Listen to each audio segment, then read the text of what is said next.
necessary, you can use a timer or a watch to make sure you don't exceed your time limits. Just squeeze the material right back into the can. You do not, however, have to use our casting cylinder. You can use flexible rubber dishes or paper cups, any kind of material you'd like. Now that it's mixed, we insert our body parts back into the muddy goo. As you can see, it doesn't require any release agents or anything complicated to create these life casts.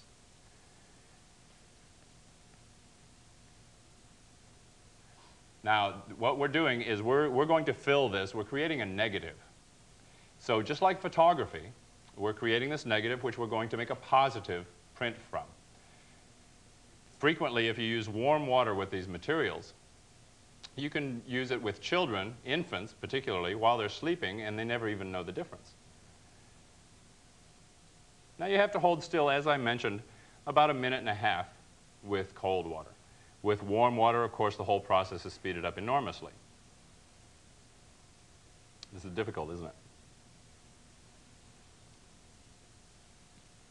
Okay. The interesting thing about this material is that when it's wet and muddy like this, it sticks to your skin, as you can see, and it follows your minor movements. So you don't have to hold absolutely still. It will follow you around a great deal. Also, when it's halfway set, as this is now, approximately halfway set, it will start to hold you so that it's very difficult to move and do any damage to the mold. And then when fully set, as you'll see, it doesn't stick to anything any longer. Okay, it's getting pretty firm now, almost done. Now, what this material has done is it's created a perfect fit around our hands. It no longer sticks to our skin, but there is a vacuum that's been formed because it fits right down to the level of a fingerprint. Now, to overcome that vacuum, the kit comes with a straw, and what I'm going to do is simply blow air around his wrist. That will break the seal and allow him to slide right out. So we do one hand at a time, and let's go. Hold your wrist up.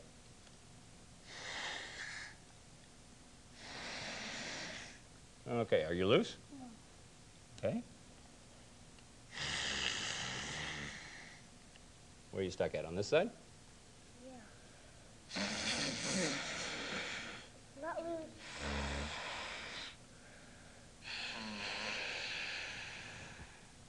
And as you can see, his hand slides right out, and there's nothing. It's perfectly clean, no mess, no fuss. Now, of course, I'm going to do this with my own hand as well.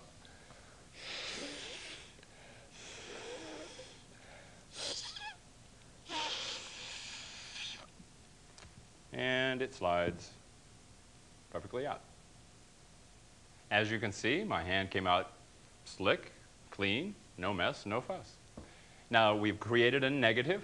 So similar to photography, we're going to create a positive from this negative with the next component of the life cast kit, which is called the life cast cement.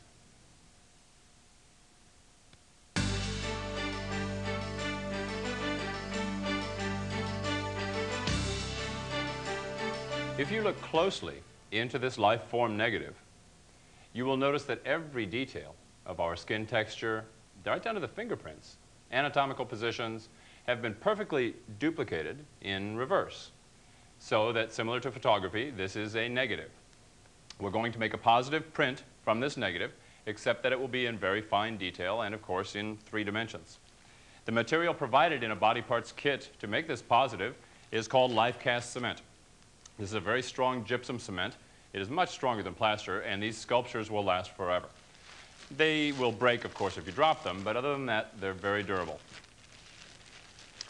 Now, the mixing process, once again, is a double bag. So you retrieve your extra bag that you used earlier, and the life cast cement goes into the extra bag. Once again, you prop them open. Now, the instructions call for about 2.5 cups of water with our large kit. The measurements are not extremely critical, but about 2.5 cups. At this stage, we could also add any water-based paint to this, so that as we're mixing the cement, we would also be adding a tint to the sculpture. Now, it won't be a full color, of course, because you're adding it to so much white material. But it's an interesting way of marbleizing or tinting your sculpture.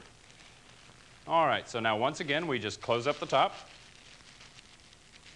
and mix it around. Now this is cement. You don't want to spill it. While it's wet, it's easy to clean up, but once it's set, it's going to be very difficult to remove.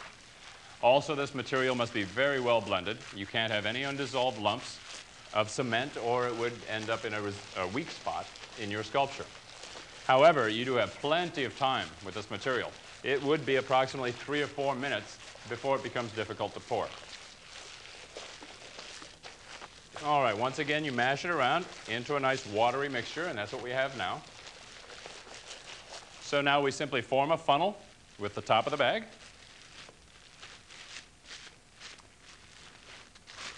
And pour it in. Now, if you're planning on creating a circular base on your sculpture, you would simply fill the cement all the way to the very top of the can, filling up the extra negative space at the top, as I'm doing in this sample. That would give you a nice circular base similar to these samples that I have here. If you have some extra cement, you simply put it inside the extra bag and set the whole thing neatly aside. Okay, now as you've seen, I've poured to fill up the can above the life form, and that will create a circular base similar to this one. All right, now the last stage of the process is simply to jiggle the bubbles out. You always get bubbles when you're pouring and mixing and agitating the cement, so you just jiggle it with your knuckles for 1 or 2 minutes on all 4 sides, and as you can see, the bubbles are floating to the top.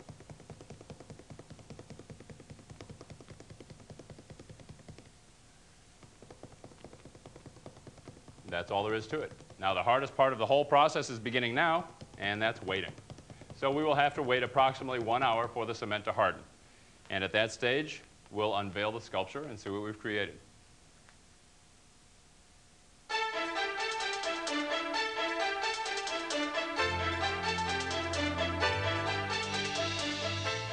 We have used a statuary cement in this demonstration, and that's what's provided in the kit, primarily because it's easy and safe to work with and to have around children. It does not generate any dangerous fumes, and there is also an infinite variety of finishing materials that are specifically designed for statuary applications. Statuary paints are inexpensive, widely distributed at craft and art stores, and this allows the occasional hobbyist to finish a professional piece of sculpture without having to invest in any expensive and infrequently used finishing materials and art supplies. Statuary finishes range from simple flesh tones in the entire range of human colors, gold leaf, glitters, metallics, so that you can make your sculpture appear as bronze or copper, antiquing stains, and there are many novelty statuary finishes. However, you are not restricted to using our cement for the final positive.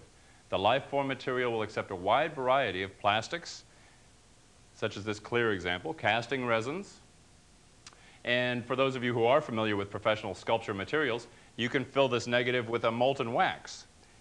Wax holds detail better than any other material, and of course you would use this wax positive at your foundry to cast the final piece in bronze or any metal via the lost wax process.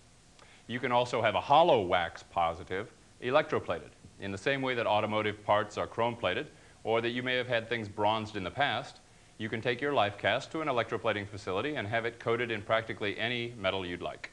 Then they melt out the wax core, and you end up with a very lightweight and yet extremely beautiful finished piece. The life form and life casting materials are available in bulk supplies from Body Parts or at your local arts and crafts retailer.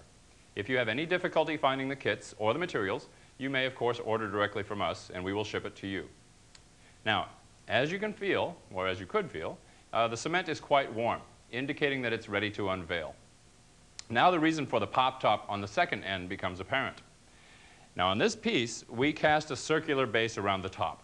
If we had not cast that circular base, we would simply pop the other end, the whole thing would slide off. However, since we did cast a circular base, the cement will stick to the can wherever it's touching, which is why we make our cans out of paperboard, so that all you have to do is take a knife and cut around the paper, just below where you think the cement might be. And you just carefully cut it around in a circle. It doesn't have to be an extremely sharp knife. You cut around